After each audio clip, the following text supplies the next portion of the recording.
وہ عالم اسلام کا ایک نایاب اور نامور سلطان انگنت زبانوں کا مالک تھا۔ وہ عربی، تاتاری، یونانی زبان کا ماہر تھا۔ سلطان بننے سے پہلے وہ جگہ جگہ ایک غلام کی حیثیت سے دھکے کھاتا کرتا تھا۔ اسی وجہ سے اس نے مختلف زبانوں میں مہارت حاصل کر لی تھی۔ کبھی وہ گڈریا بن کر جنگلوں میں بھیڑ بکریاں چراتا، تو کبھی دمشق شہر کی منڈی میں ایک غلام کی حیثیت سے بکتا۔ کبھی وہ دمشق اور مصر کے لوگوں کی نوکری کرتے ہوئے وقت گزارتا۔ کہا جاتا ہے کہ اسے اپنے سوا کسی پر اعتبار نہ تھا، اس لیے وہ بھیس بدل کر خود گشت لگاتا اور اپنے لیے دشمنوں کی خود ہی مخبری کرتا تھا۔ وہ اپنے وفادار جانثار ساتھیوں کو چھوڑ کر بالکل اکیلا نکل جاتا۔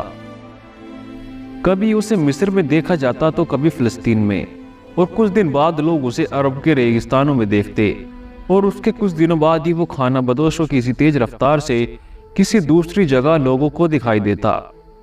جن دنوں وہ عالم اسلام کا سلطان بنا، ان دنوں منگولوں نے مسلمانوں پر حملہ آور ہو کر ان کے زیادہ تر علاقوں کو تباہ و برباد کر دیا تھا۔ ایک بار وہ ایک منگول تاجر کے بیس میں اکیلا ہلاکو خان کی سلطنت میں داخل ہوا۔ کئی دن کے لگاتار سفر کے بعد وہ اس کے علاقوں کی جاسوسی کرتا رہا۔ کیونکہ وہ مختلف زبانوں کا علم رکھتا تھا، اس لیے کسی کو شک نہ ہوا کہ وہ مسلمان ہے یا مسلمانوں کا سلطان۔ ایک دن اس نے منگولوں کے ایک شہر میں ایک کھانے کی دکان میں کھانا کھایا اور ایک برتن میں اپنی شاہی انگوٹھی اتار کر رکھ دی۔ اس کے بعد وہ اپنے علاقے میں واپس آ گیا اور ایک قاصد ہلاکو خان کے پاس بھیجا اور اس سے کہلوایا کہ میں تمہارے علاقے میں حالات کا جائزہ لینے کے لیے آیا تھا، تو میں ایک کھانے کی دکان پر اپنی شاہی انگوٹھی بھول آیا ہوں، مہربانی کر کے وہ انگوٹھی تلاش کر کے مجھے بھجوا دیجیے، کیونکہ وہ انگوٹھی مجھے بہت عزیز ہے۔ ہلاکو خان مسلمانوں کے سلطان کی ضرورت مندانہ بہادری پر حیران رہ گیا، اور وہ اس کی دلیری سے ایسا متاثر ہوا کہ اس نے اس کی انگوٹھی تلاش کر کے اس کے پاس بھجوا دی۔ منگولوں کو جب خبر ہوئی کہ مسلمانوں کا سلطان خود بھیس بدل کر ان کے علاقوں میں داخل ہوا تھا، تو منگولوں پر سلطان کی ہمت اور شجاعت کی وجہ سے ایک دہشت اور خوف طاری ہو گیا، اور وہ سوچنے لگے کہ جس سلطنت کا حکمران اتنا دلیر اور بہادر ہو تو اس کے لشکر کا کیا عالم ہوگا، اور ہم اس کا مقابلہ کیسے کریں گے۔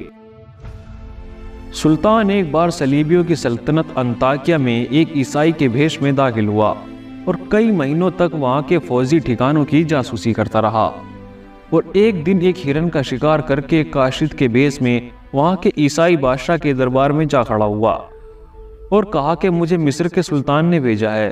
انہیں پتہ چلا کہ آپ کی طبیعت خراب ہے اور آپ شکار نہیں کر سکتے، تو انہوں نے یہ آپ کے لیے بھیجا ہے۔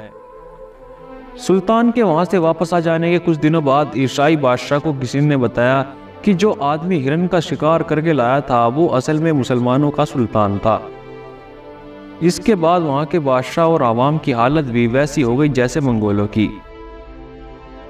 ایسی بہادری اور دلیری دکھانے والا شخص اور کوئی نہیں بلکہ مصر کا سلطان رکن الدین بیبرس تھا۔ سلطان رکن الدین کا جنم 1223 میں ہوا تھا اور اس کا نام محمود رکھا گیا تھا۔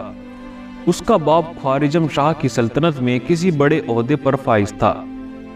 کسی بات کی وجہ سے اس کے باپ کو عہدے سے دستبردار کر کے حکومت کی سرحدوں سے باہر نکال دیا، جس وجہ سے ان کی مالی حالت کافی خراب ہو گئی۔ تبھی ان کے علاقوں پر منگولوں نے حملہ کر دیا اور بچوں، بوڑھوں اور عورتوں کو بندی بنا کر بیچنا شروع کر دیا۔ غلامی کے لیے پکڑے جانے والے ان بچوں میں سلطان رکن الدین بھی شامل تھا۔ پہلی بار سلطان کو جس نے خریدا تھا وہ ایک مصر کا ویاپاری تھا۔ وہ کسی دوسرے مصر کے ہی ایک امیر آدمی کا قرضدار تھا، تو اس نے قرض کے بدلے سلطان کو اس کے حوالے کر دیا۔ اس آدمی کی بیوی سلطان سے گھر کے بہت کام کرواتی اور اس پر بہت ظلم کرتی تھی۔